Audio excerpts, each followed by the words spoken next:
Assalamu alaikum. Welcome back to my channel Qasim Mirza Explorer. Today I will explain about the Turkish multiple entry business visa. Yes, I got my fourth consecutive multi-entry visa. इस वीज़े की duration कितनी होती है, इसका processing time क्या है, इसकी फ़ीस कितनी है इन 2025, किन एप्लीकेंट्स को ये वीज़ा अप्लाई करना चाहिए और कौन से एप्लीकेंट एलिजिबल हैं इस वीज़ा के लिए, और इस मल्टीपल एंट्री वीज़ा और जो तुर्की की टेम्परेरी रेजिडेंसी है उसमें क्या फ़र्क है, इन तमाम सवालों के जवाब इस शॉर्ट वीडियो में मैं एक्सप्लेन करूँगा. So let's quickly move to अवर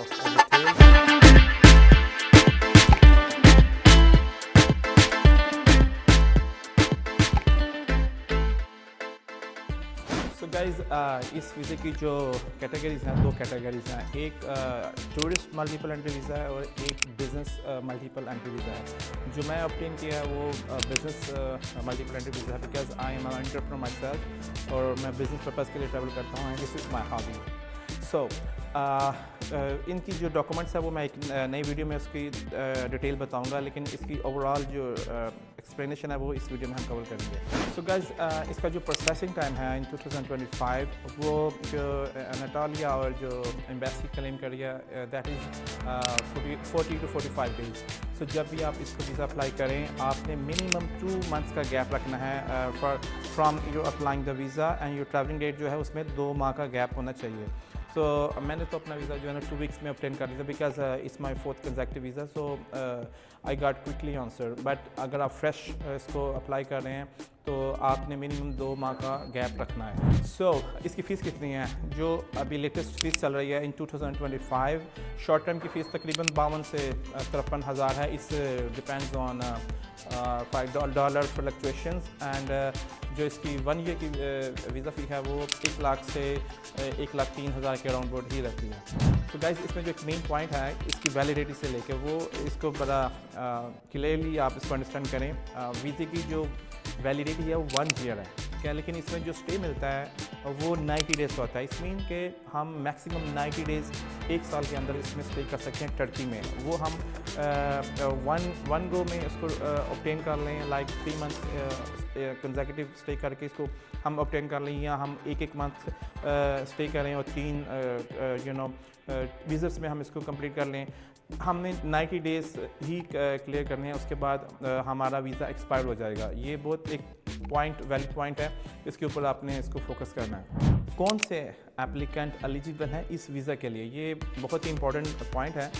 अगर आप में से किसी का शॉर्ट टर्म वीज़ा लगा है, चाहे वो टूरिस्ट है चाहे वो बिज़नेस है, उसके बाद आप 1 ईयर का वीज़ा अप्लाई कर सकते हैं. अदरवाइज़ ये वीज़ा आप अप्लाई नहीं कर सकते. You have to obtain short term visa. अगर आप बिज़नेस कैटेगरी में हैं तो आपको बिज़नेस वीज़ा होना चाहिए. अगर आप टूरिस्ट कैटेगरी में हैं तो आपका एक दफ़ा टर्की का टूरिस्ट वीज़ा लगा होना चाहिए और वो आपने इंटरटेन भी किया हो. इट्स मीन कि आपने ट्रैवल किया हो, उसको इंटरटेन किया हो, देन आप इस मल्टीपल एंट्री वीज़ा को अप्लाई कर सकते हैं. Then you are eligible. So next point is किन एप्लीकेंट्स को ये वीज़ा अप्लाई करना चाहिए. सो गाइज़, ये वीज़ा उनके लिए है जो टर्की में मल्टीपल टाइम ट्रैवल करना चाहते हैं. For example, I am a business person, I have to travel 2 or 3 times in a year, or maybe more time I have to travel. So मेरे लिए ये वीज़ा बहुत सूटेबल है और इसमें बहुत से फ़ायदे हैं. For example, I can book my ticket right now and I can fly by tomorrow.